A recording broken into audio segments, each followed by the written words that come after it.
Hello, I'm Liselle Sambury. I'm a traditionally published author, and welcome to Do I Agree with Pixar's Rules of Storytelling?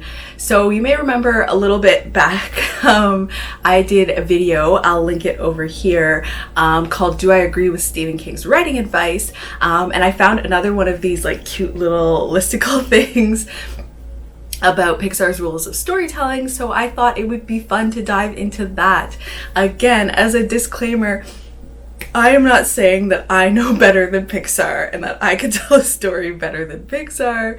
Not at all. I just think it's really interesting to look into what sort of like rules or notes or ideas storytellers have for how they do it, and to like dive into opinions about it. So these are my own opinions, and I hope that you in the comments will also share your opinions so that we can like have a discussion and talk about things more and just like dive into really getting into craft and storytelling. So Pixar, I don't even know how to describe Pixar, but they make Pixar movies, you know, they also do Pixar shorts, but my history with Pixar is that every time I watch something from Pixar, I cry. There's a short, I believe it's called The Paper Man. It's like, must be like a 2-3 minute short. I started crying like 3 seconds in. I'm not even joking. 3 seconds in, I started crying. Just like in anticipation of crying. I don't even know why. So I started crying, and then it actually became emotional. I cried for the entire short. The entire short. From those beginning 3 seconds all the way to the end. Way back when, I went with my friends to see Up in theaters, and I didn't want to see Up in theaters, and I told them, I was like, I don't want to go see this because I know that I'll cry and I don't want to be crying publicly in the movie theater. And they, knowing me, in public for real life things, I don't cry. When I'm crying, I'm like watching a show alone in my own space, or I'm reading a book. I don't just like cry in my daily life, or I didn't really back then. Now maybe somewhat more emotional, but so they were surprised by that, and they were like, you're not gonna cry, it's a kids movie, because we were teenagers. So we go to see this movie. In the short, before the movie even starts, already crying. I cried 4 separate times during that whole experience, and we came out of the theater and they were like, wow, you weren't kidding about the crying. And I was like, no, I was not. So I'm very interested to see what these like storytelling like tips / rules are.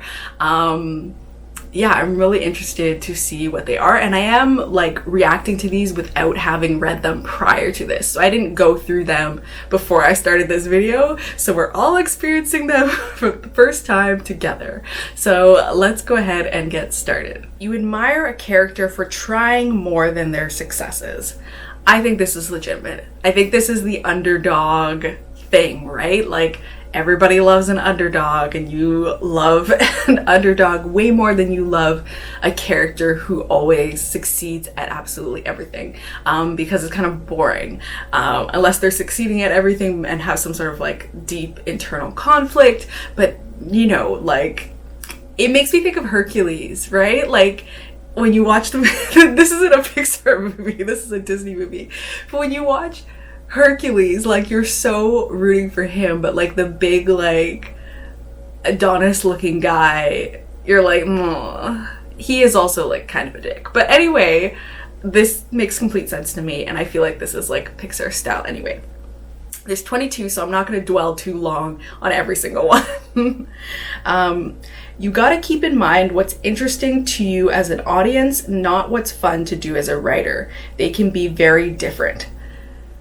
So I like this. I think this is the sort of thing to think about that maybe I could see some writers very much not liking, essentially.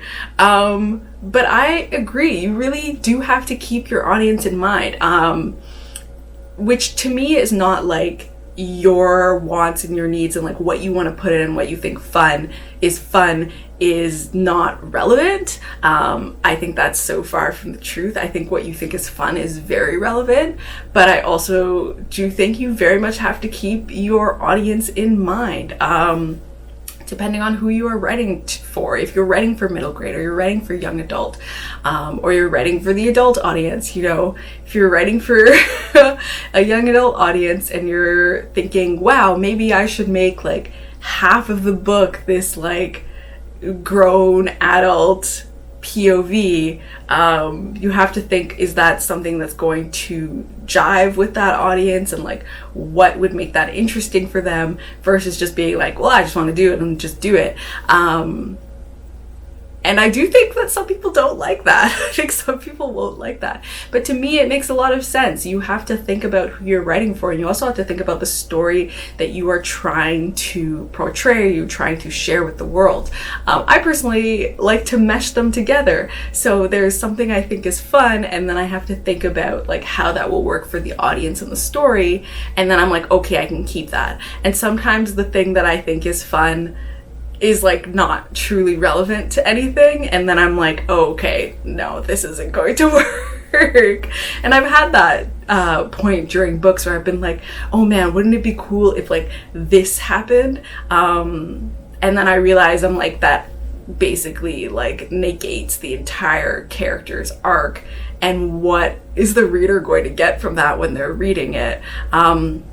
So I think that's definitely something that they're talking about, especially with like Pixar. I assume their like target demographic is actually children. So they're thinking about that audience as well. Yeah, I think that's one of those things that I agree with, but I do think some people don't like the idea of that. So this is interesting. This is like a Mad Lib. Oh my gosh. I was like, does everyone know what a Mad Lib is? I feel like might be a specific generational thing. Anyway, so it says, once upon a time there was blank.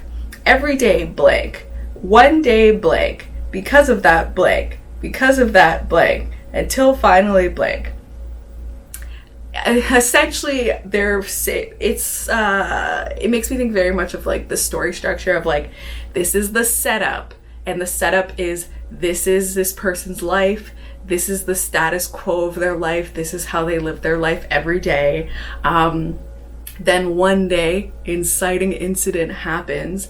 Because of inciting incident, they are forced to make X decision, and then they go on this journey, and because of like X thing that happens in the journey, this thing also happens, and then finally the end.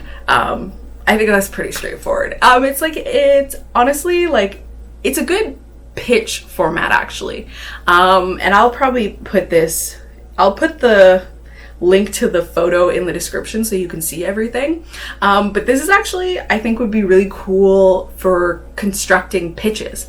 So like if you've ever been interested in doing a Twitter pitch contest, like PitMad or DV Pit, sorry, not Div Pit, DV Pit or SFF Pit or things like that, where you have to do a very short condensed pitch, I actually think this would be really helpful in having you understand all the points, because I think sometimes when you do a Twitter pitch or you do a shortened pitch, it can be difficult to know what the interesting information is. And like, I think this can be a really good starting point, because you're establishing all the important bits of the story in a very short, concise, like, what is this motion? Short, concise paragraph. So I actually think it could be helpful for that, to look at that. But anyway, yeah, nothing really to agree or disagree with. I feel like these will be, I don't know, maybe I'll disagree with something. We'll see. Next one, simplify, focus, combine characters. Hop over detours. You'll feel like you're losing valuable stuff, but it sets you free. What? Let me look at this again. Simplify, focus, combine characters, hop over detours. Oh, okay. So I think essentially what this is saying is to like trim the fat, essentially, to get rid of extra things to simplify the story, and like combine characters and things like that. It's difficult because I feel like this is so much more complicated than like you can say in a one-liner, and I know that these were tweeted out, so they were limited by the amount of tweets they could do.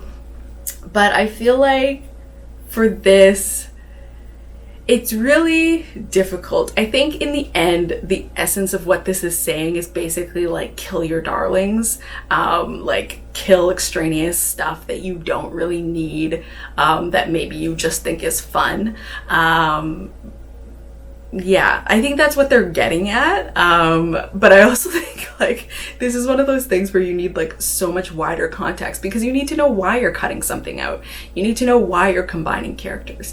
It can't just be like you have 6 characters and you're like, that's too much, and then you just like combine 2 just for the sake of it. Especially I think in genres like fantasy or like age categories like adult fantasy, in which the audience is actually really thriving on you can be thriving on you having a larger expansive world with a lot of characters.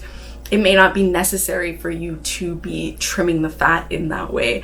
I can think of like quite a few like expansive fantasy series in which like the readership actually doesn't want you to trim the fat. They want to be able to have this large expansive lore that they can follow through the series. I think the keynote here is really like deciding why you are trimming the fat. Like in Blood Like Magic, my agent was like, maybe we could get rid of a character, maybe Chase. And the reason was because he wasn't adding anything to the story. He was just there. So it made sense to cut him out. I pulled something from him. I gave it to a different character. In the past, I've written a book where I had characters who were twins, and like some feedback I got was like, they kind of feel like they're essentially the same person. Why don't you just combine them into one? And it was trying to either accept combining them into one, or to figure out a way to make those characters significantly more distinct from each other so that both of them were necessary.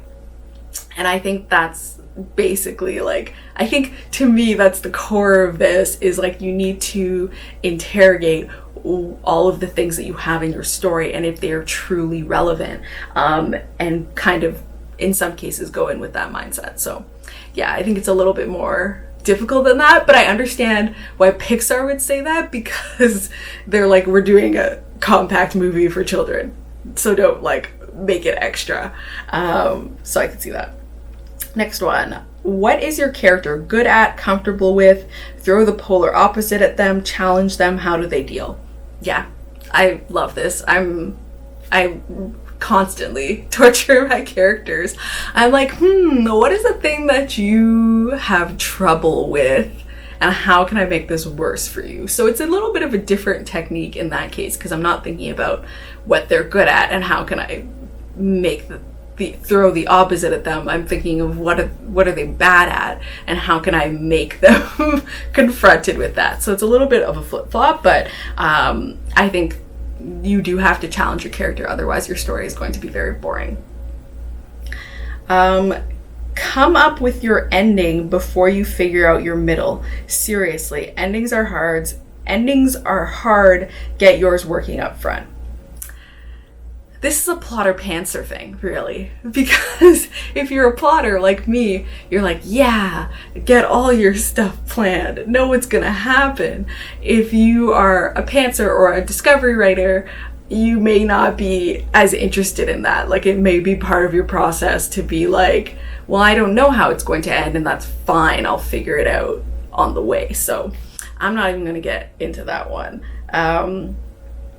Finish your story, let go even if it's not perfect. In an ideal world, you have both, but move on, do better next time.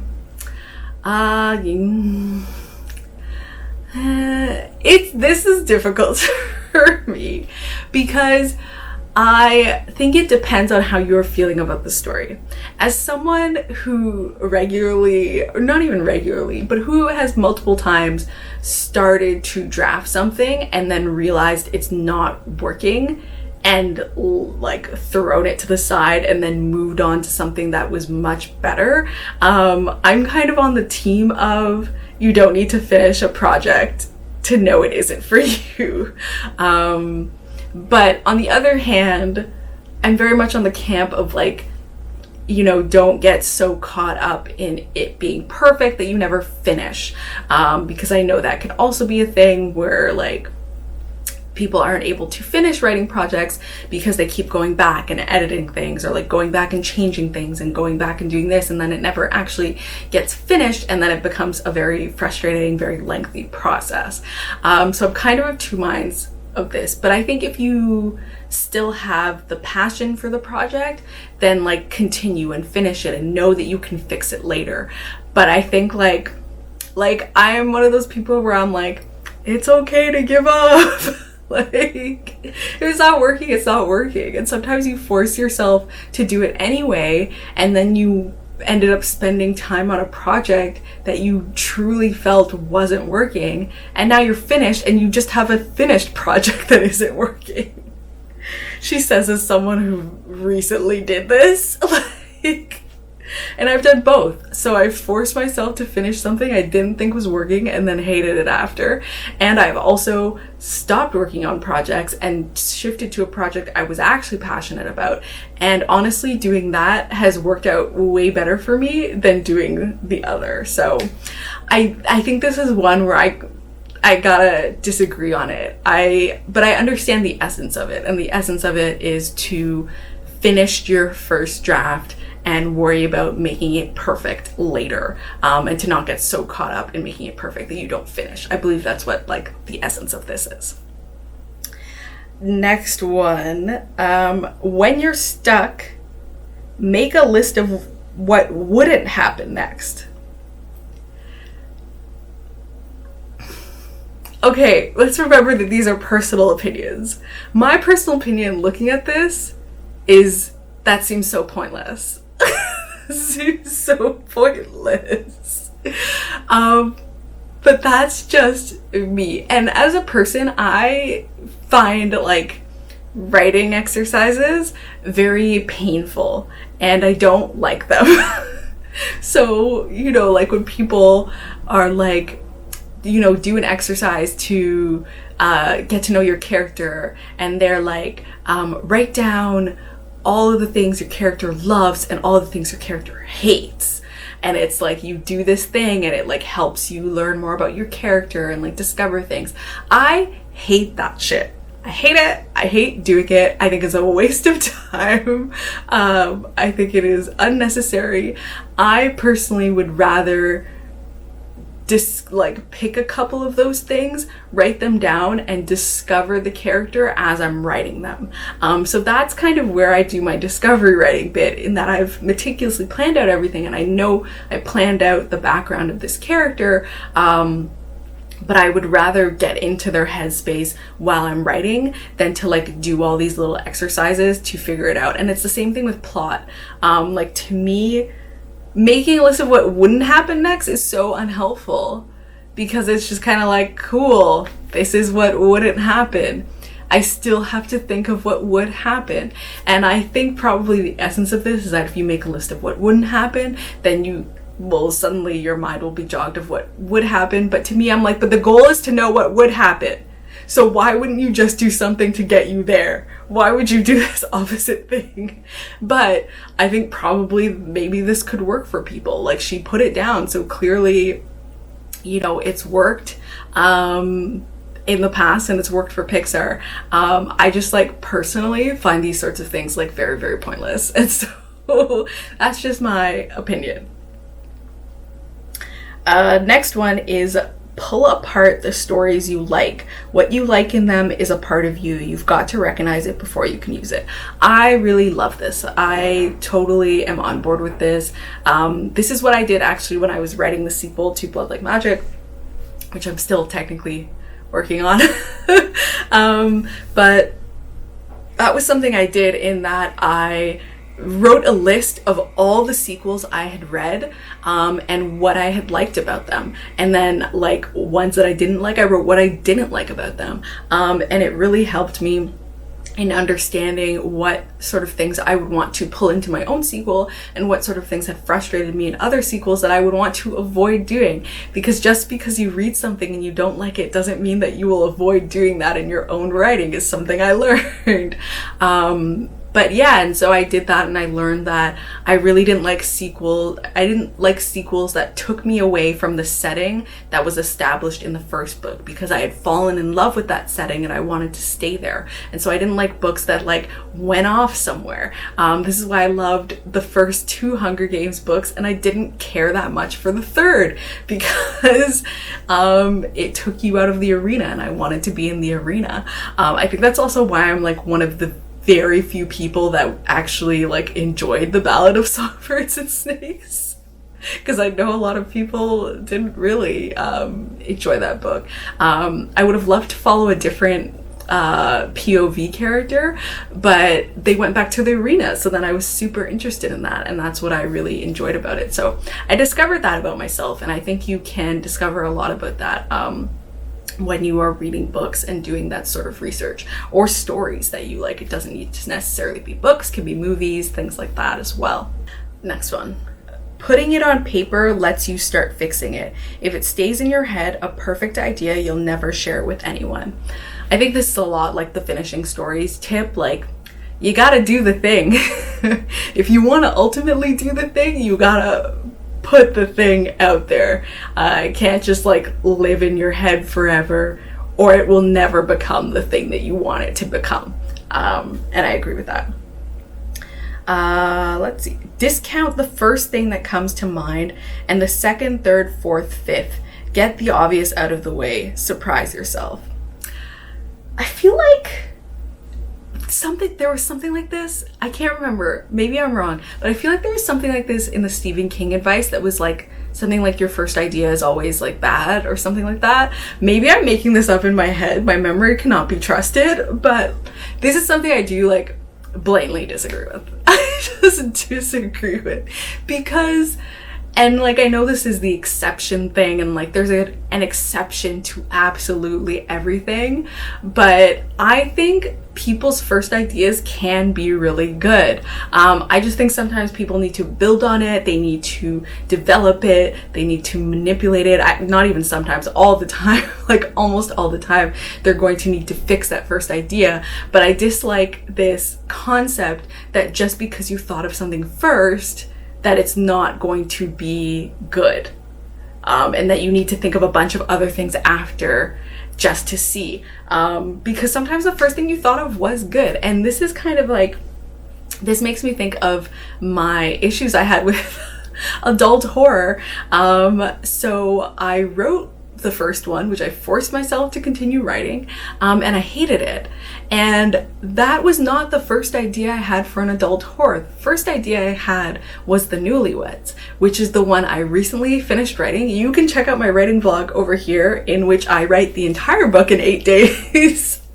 That was the original idea for an adult horror that I had, and I just like dismissed it, like, I don't know, kind of like out of pocket. I don't, you know, like I just like and it was the better idea.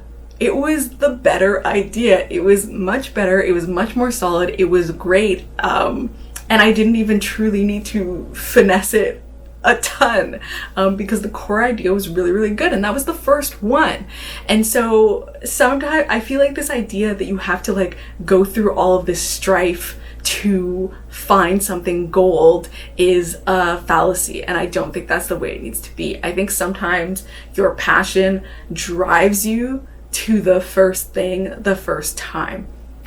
And I think they say this because there's an assumption that, you know, when you're starting out, that your first ideas are going to be imitations. Like the first book I wrote was a Twilight ripoff. So like, I understand this feeling that like the first idea that comes to you is probably like, they think it's probably like very like, I don't know, like derivative. It's very basic. It's probably a ripoff of something that's already there. But I think there are a good chunk of people who come up with good original ideas right off the bat, especially like once you have some more experience in the field. So I disagree with like this idea of like throwing away ideas just because of the order in which you thought of them. I think what should drive you to the idea that's best is the one that you feel most passionate about and the one that feels the most right. I do think research should be done. You should be checking out what's around you to make sure that you're not just copying something else, or that you're not just doing something that everyone has done a million times over, to make sure that you are being original and you are being unpredictable. But I think this idea of like, you have to go through all of these things to come up with something gold is like, I don't really like it. So that's my opinion. I'm actually kind of happy that I disagree with some of these. I thought I would really just agree with all of them. But it's really interesting. I like having all of these. But the next one, give your characters opinions. Passive/malleable might seem likable to you as you write, but it's poison to the audience. Yeah. This is, yeah.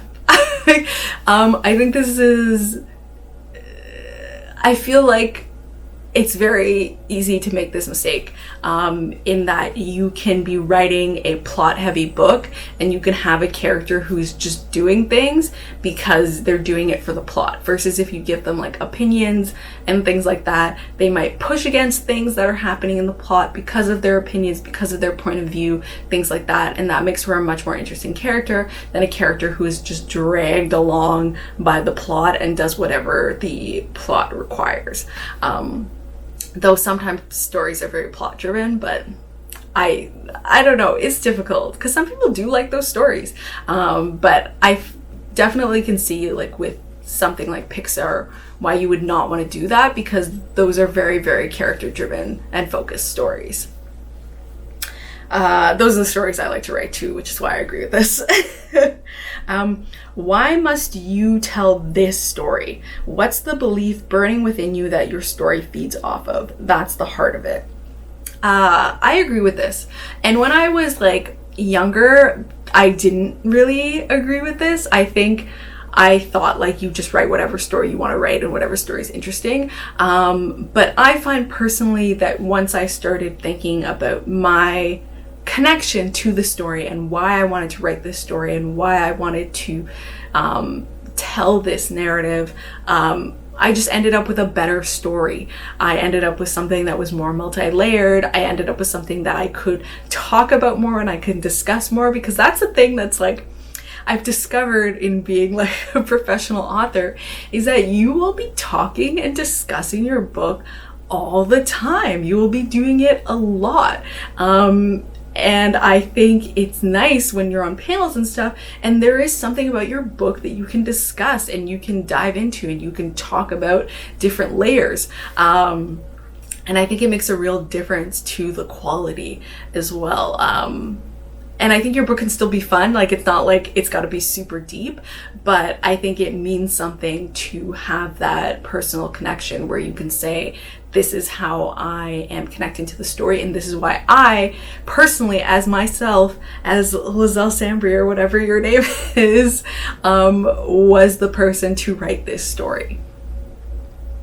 Next one. If you were your character in this situation, how would you feel? Honesty lends credibility to unbelievable situations. I actually disagree with this one. I disagree with this one. I disagree because I think how I feel and how I would react in a in my character's shoes in a situation is completely irrelevant. Completely irrelevant. Nothing to do with the story, because I am not my character.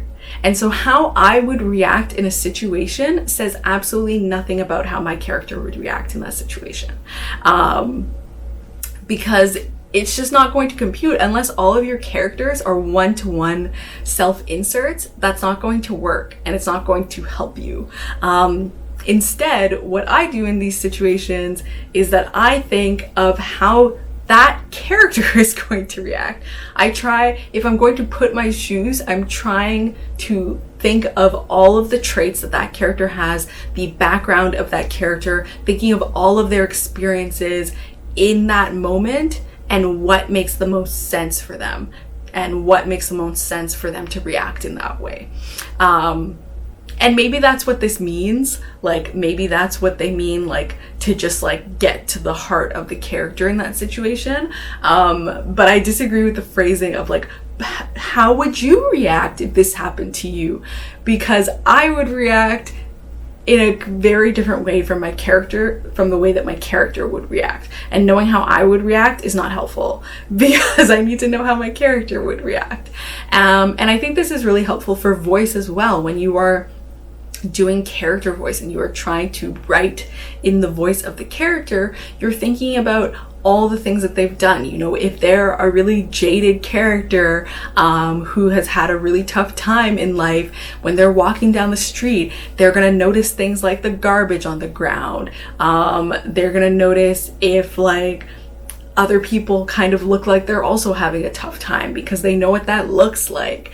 They're maybe gonna notice a lot of negative things happening on the street, versus a character who's like, has a great rosy pink outlook and nothing bad has ever happened to them. And when they're walking down the street, they might not notice the trash at all. They might not notice people who are sad. They might notice other people who are happy, or they might just notice trees and shit. Who knows? But it's going to be very specific to their character, and you can't just like throw yourself in and be like, how would I react? Because it's not going to be the same. So that's one that I like very much disagree with. What are the stakes? Give us reason to root for the character. What happens if they don't succeed? Stack the odds against. Yes, I think this is very straightforward. Your book has to have stakes for people to be interested. The next one is, no work is ever wasted. If it's not working, let go and move on. It'll come back around to be useful later. From a rosy lens, yes, no work is ever wasted. You put in the work, you learn something. But as like an author and a writer in the moment, I can't help but have times where I'm like, oh my gosh, you wasted so much time on this. And like, that's the feeling in my heart, even though I know objectively that no work is ever wasted. So that's my like complicated relationship with that. Sorry I'm sweaty, like it's so hot and we have no AC. Sorry. It's so hot. It's so hot. Anyway, you have to know yourself. The difference between doing your best and fussing. Story is testing, not refining. That's kind of interesting that they say story is testing, not refining. Because to me, at some point, you do have to refine the story. Like testing can be in like your first few drafts, but at some point you do have to refine the story. But I wonder if they just mean like when you're first coming up with it. But I agree with this, because it's the same sort of thing. Like, you have to know, like, sometimes I'll be writing a book and I'll be like, oh, I have to go back and I have to fix this in the first act. I have to go and fix this, or this isn't going to work. And I have to know, am I going back to fix this because it truly needs to be fixed right now, or am I just like procrastinating to go back and edit? So I think you do need to know yourself in that manner. You need to know, am I doing this because this needs to happen, or am I doing this because I'm trying to like procrastinate and like game my own writing system? My camera died, so if there's been any shifting, that's why. But anyway, coincidences to get characters into trouble are great. Coincidences to get them out of it are cheating. I think I like this one is kind of difficult, because it like, I don't know, it's hard because everything has to make sense. Everything has to make sense. So even if it's something that gets them into trouble, it does need to make sense. But I think like the idea here is like you can like push a little bit of magical thinking or suspensive disbelief to get a character into trouble, because it makes the story more exciting. But if you do it the other way around to get a character out of trouble, it's not exciting and it's very annoying, and people feel cheated and upset. So I definitely agree with it on that level, as long as everything makes sense. I feel like it's hard because when you use the word like coincidence, it's like sometimes I feel like there are actual coincidences, and sometimes in books there's just like, I need this to happen, so I made it happen, and it doesn't make sense, but I made it happen. Yeah, so I feel like it needs to make sense still. Oh my gosh, it's an exercise, so I guess we already know how I'm gonna feel about that. Exercise. Take the building blocks of a movie you dislike. How do you rearrange them into what you do like? Yeah, I like this actually. I thought this, it said exercise and I was like, I hate writing exercise, but it's not like an exhaustive exercise, but essentially like thinking about a movie that you don't like and how would you have made it into something you did like.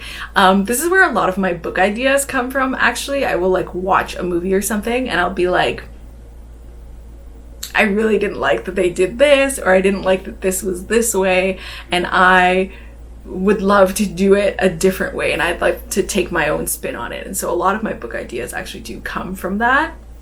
So I think that's a really good way to think about things. And I think especially like if it's something you really didn't like in a movie that you watched, you get that like passion and like fervor to want to fix it and like make it good and make it what it should have been.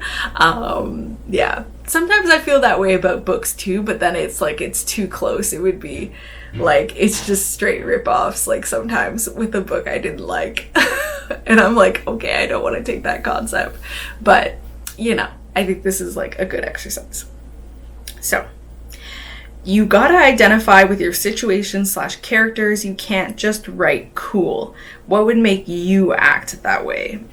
This honestly feels like the other one, and I hate that this is the last one because now we have to end off on this. But it feels a lot like that other thing where it was like, how would you react in this situation? And again, how you would react is irrelevant. How you would act is irrelevant. It's irrelevant. It's about how the characters would act. So like, I do think you should have a personal connection to the story. I agree with that. But like this whole thing of like, how would you do it? And what would you do in this situation? To me, it's extremely irrelevant. But yeah, that was the last of those. That's it for Do I Agree with Pixar's Rules of Storytelling? I did think this was like fun to go through. I think it's interesting to see the sorts of things that they focused in on. There was a lot of things about like getting to the heart of the character and their motivations. There were some plot things about stakes and about like convenience or non-convenience. I think this had some like really good storytelling points in it. And there were a lot where I could see like how Pixar would definitely be implementing those and why those would be important to that company ? I still don't even know what to call Pixar. But yeah, so in the comments, definitely comment with your opinions about any of these so we can like chat and discuss. It's your opinion, so it doesn't need to be the same as mine. You can definitely disagree with me. I think it's interesting to just like see all the different perspectives or like different takes on the information that was provided, because like that was something that happened in the Stephen King video. Like some people had different takes on what the quote or the tip actually meant versus like what I took away from it or from what it seemed and things like that. So I think that'll be a fun discussion, so definitely comment with that. If you like this video, please give it a thumbs up, and if you haven't subscribed already, please subscribe. I post a video every Tuesday, and thank you so much for watching. Bye!